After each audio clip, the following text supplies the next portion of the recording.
Law+skykomish Viewpoints, June 13, 2011 Town Council Meeting, Part 2. Hi, I'm Kate Riley. And I'm Dieter Benz. Mayor Black introduces Gene Egan for confirmation to now vacant #1 council position, stating he's the only submittal. Next thing on the agenda is we have one applicant for Josh's position. Gene Egan, who lives over on South 3rd Street, submitted this letter to the council. It's the only submittal we received.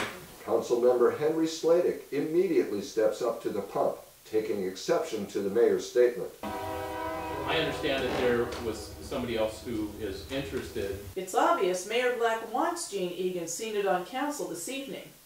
Henry informs all that another person is interested in the appointment but wasn't informed of any deadline. But they received advice from somebody that this wasn't closing yet as of tonight. He questions why all of a sudden tonight is the deadline and asks whether the invitation to apply was posted with the deadline. Tell somebody that there's no deadline and all of a sudden the deadline is today. No deadline on the notice. Okay, so that's what I'm trying to get to the fact of, is there a deadline posted? An audience member who does not live or own property in town states several times he believes there was a deadline on the official posting. Wasn't it posted at the post office when there was? I think it had been posted. As Rick said, he thought there was. Yes, it is. This interference in Sky's political process by an outsider appears a thinly camouflaged attempt to assist Mayor Black in getting Gene Egan seated this evening, in spite of legal and moral issues already articulated by Councilmember Sladek. I now speak up, stating that the King County Elections website shows 2 candidates officially registered for council position #1 election. There is another one on the King County website too that shows that another person has registered for that position. Mayor Black now dispatches the town clerk to check the notice posted outside Town Hall. Debbie? It's ours. You wrote it, so. The clerk returns, confirming there is no deadline. Okay, for the council position we're talking about, it is open, there is no deadline on the thing. The mayor continues, stating Allison was informed of the process and what she needed to do, but she didn't do it. Because there is another person registered for the election. Yes, Right. yes. Okay. Yes. And it's that person. Totally different. It's Allison Luker, who, yeah. who She was wanted told to. to submit the letter and she hasn't, so. Mayor Black replies that she, Allison Luker, came to Town Hall last week and was informed there was no deadline. Well, when she came here last week, we didn't mention anything about a deadline. We said the process is you submit a letter, and Debbie talked to her about it should be introducing herself, it should be addressing her qualities, qualifications for the position, and her interest in the position. That's what we suggested, and she didn't do it. So, I mean, there's no deadline, but how long do we wait? Mayor, you can't have it both ways. You just stated she was not informed regarding any deadline, so what are you talking about? Rather than recommend holding off in order to allow all interested parties to submit an application, the mayor once again throws the ball back to council to see where it might land.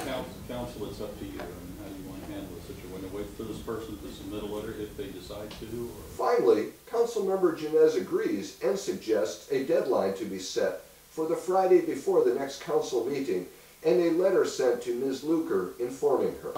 I think I agree with Henry, but let's actually take the other step and send Allison a letter saying that you wish to file for this position. Just set a deadline. So and the deadline is by Friday before our next council meeting. Henry asks for additional opinions from Kevin and Lorna, but none are forthcoming. Any other opinions here? Design Review Board member Ann Secor speaks from her seat, giving high praise to Gene Egan. I'd just like to say I've worked with Gene for a long time at Stevens Pass.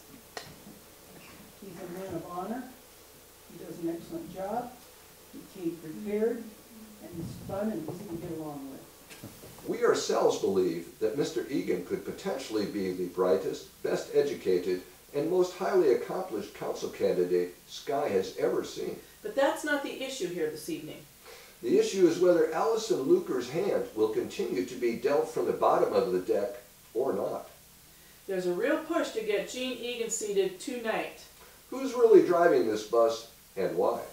Next, Clint Stanovsky butts into local politics, even though he also doesn't live in Clint Scotland. has a question or a comment? I was just gonna suggest, Clint proposes that rather than send a letter to Allison Luker, a notice be posted giving a deadline.